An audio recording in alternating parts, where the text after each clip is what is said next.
Good evening. My apologies. I didn't mean to frighten you, my dear. What brings you out here? After all, it's the middle of the night. A lover's quarrel? Or perhaps you're running away? No? Very well then. Enlighten me. Don't worry. I won't tell a soul.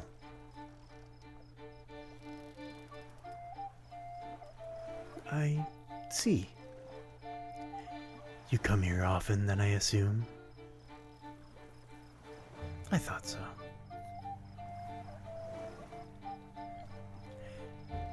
Don't be embarrassed, my dear. I assure you I understand. I mean, look at the harbor this evening. It's calm, still. Not a soul in sight. Except for you, of course.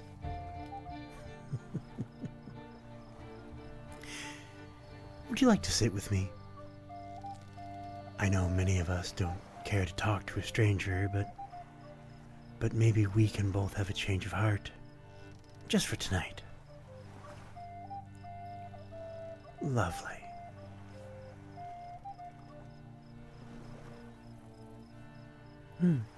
Yes.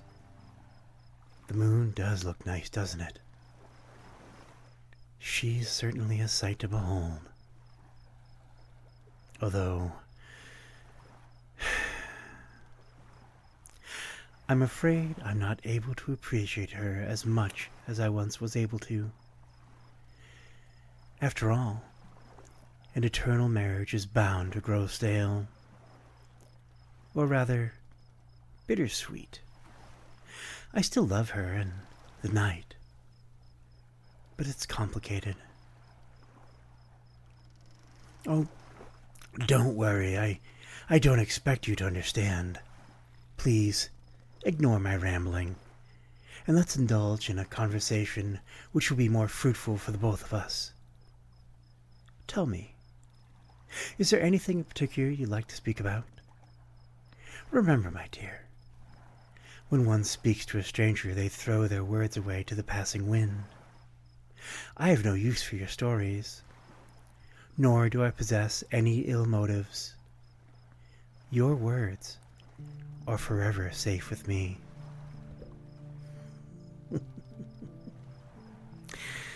The most important of questions. Who are you? But also the most complicated of questions. You see, I used to be an abundance of things. I was once a child, a teenager, a man. I was also a fisherman. In fact, that boat over there once belonged to me. Although, I don't have the slightest idea who owns it now. Yes, strange, isn't it? How could an important piece of information, such as the ownership of my vessel, slip my mind? I guess one could say it was taken from me. I love my boat, along with her missing floorboards and tattered sails, and I served her well by taking her out to sea each day, no matter the weather. She never gathered dust under my care. But one day, a storm passed over, and she slipped right through my fingers. Everything did. My boat, my family, my friends, my entire life. I felt the blood freeze in my veins as I watched the rain wash away everything I once held near and dear to my heart. It was all his fault. I don't know. I can't remember his face. What I do remember, though, is the sting he left behind as he stole my life. He stole my summer, my sleep, my patience, my joy, my time and my death, all in one night. Tell me, can you imagine what it's like to indulge in the comfort of winter, but not the fruits of summer? To feel glad knowing your loved ones can sleep away the night, but not yourself? No longer can I bask in the sun. Instead, I'm bound to the night, a lady who is as still as the time I walk through. You can't imagine it, can you? I prefer if we kept it that way. No, my dear. I don't have the slightest clue where that man is. The authorities won't be able to catch him either. He's long gone now, I'm afraid. I appreciate your concern, though. It's nice to see that some people still have a heart. You want to ask me something? By all means, don't be shy.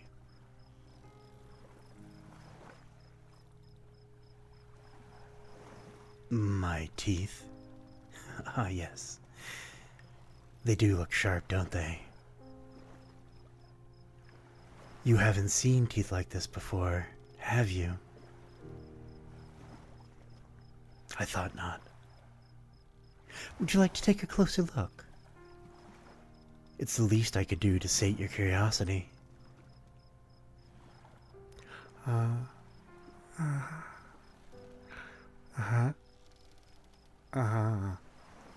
Yes. They are predatory. I hope it's not too frightening for you. After all, I'm here to make a friend, not scare you away.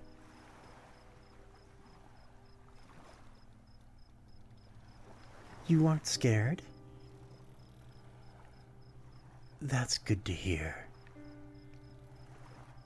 It's best if you hold on to that courage. I hear rumors of those so-called creatures of the night stalking this very town. You could run into one and be none the wiser. Have you read Bram Stoker's latest work? Dracula, he calls it. I believe his novel has played a great part in these rumors as well. You see, the people here have used his story to fuel their imaginations.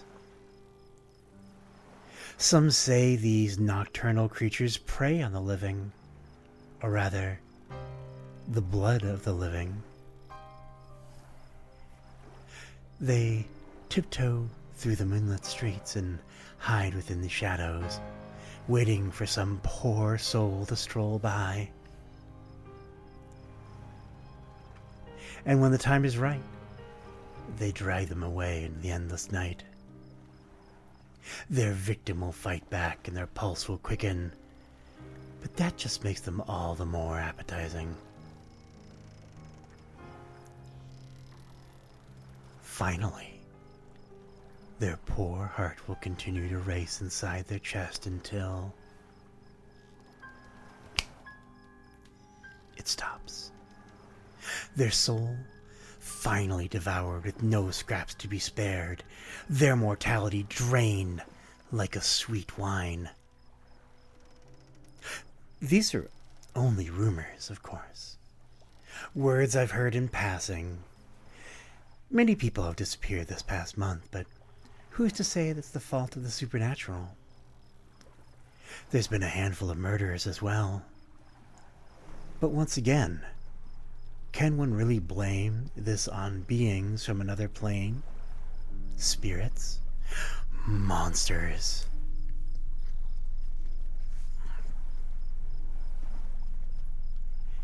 You see, people have awarded these creatures with a name.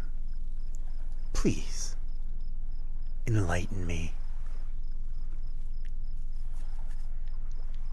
Vampires. Well, looks as though Mr. Stoker really has left an impression on the kind people here. But I can assure you at this very moment that these creatures are no mere vampires. They lack the class and the chivalry of a vampire. There is no wealth either. No grand castles or masquerades. No forbidden pleasures or romances. Nothing of that sort, my dear. These vampires that people speak of look just like you and me. They can hold conversations, even carry them and maintain their sharp wit and charisma. Despite this, they are as empty as this very harbor. Hollow shells of people who once smiled in the face of mortality, but now frown in the face of death herself. Forever married to the night. Some lose themselves in their eternal solitude. They go mad, almost primitive. Those are the ones who prowl the streets like hungry animals, and who can't seem to figure out which way their moral compasses are pointing. The arrow just seems to spin. Though, there are some who try to maintain their humanity. They pretend to sleep. They walk under the sunlight in their cloaks. They write. They read. They invest. They travel. They buy property. Some continue to pray. It works, for the most part.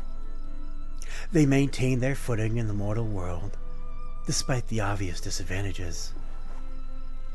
But the damage is still done. The die has been cast, and it's only a matter of time before they give in to their hunger. The hunger, you see, makes them ill, both in soul and body, and causes a great deal of pain. If their hunger is not sated, then it continues for eternity. At the point it becomes a matter of time before they go mad and rip apart anything with a heartbeat.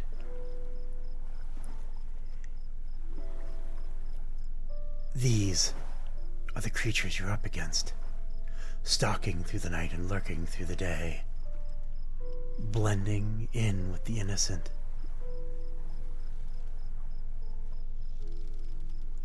You look nervous.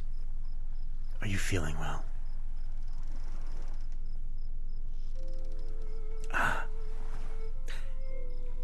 You figured it out, haven't you, my dear? My sharp teeth, my ill appearance, that strange emptiness in my eyes.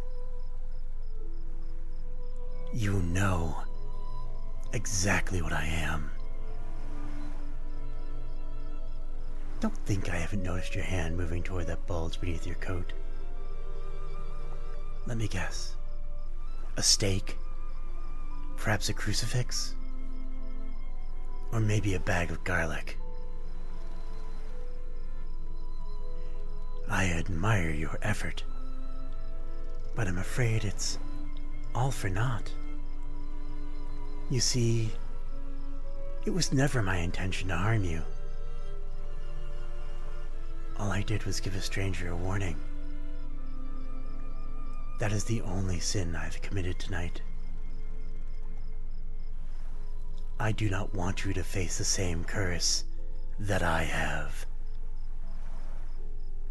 And And yes, I may be hungry. And I'd be lying if I said my mouth didn't water when I first smelled you down the way. But like I've already said, I'm here to make a friend, not an enemy. This town has faced enough torment. Many good people have died. So why don't we attempt to change things and tread across that fine line which divides the living and the undead, just like the two of us have done this evening? I see you're still nervous. It's okay. I understand it. It must be frightening, yet at the same time confusing to be sharing a conversation with a blood-sucking creature of the night. It's the same as a person holding a knife against your chest, yet they never strike you down. It's unpredictable, and that's what makes it scary, isn't it?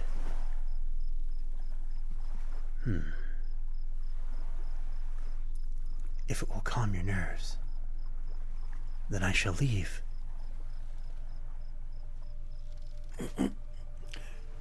Like I said before, I don't expect you to understand my woes, but you have already done me the honor of simply listening. For that, I am eternally grateful.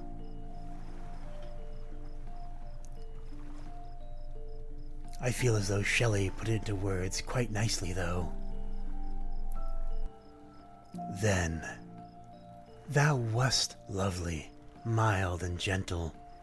Now thou art terrible in jealousy, and unlovingly in my sight, because thou hast cruelly cut off my loves in fury, till I have no love left for thee. Poetic, isn't it? The way the heart can rot. When the night cuts off your love for the day, one will eventually lose their love for the night. My apologies. I shall bore you no longer. I must leave.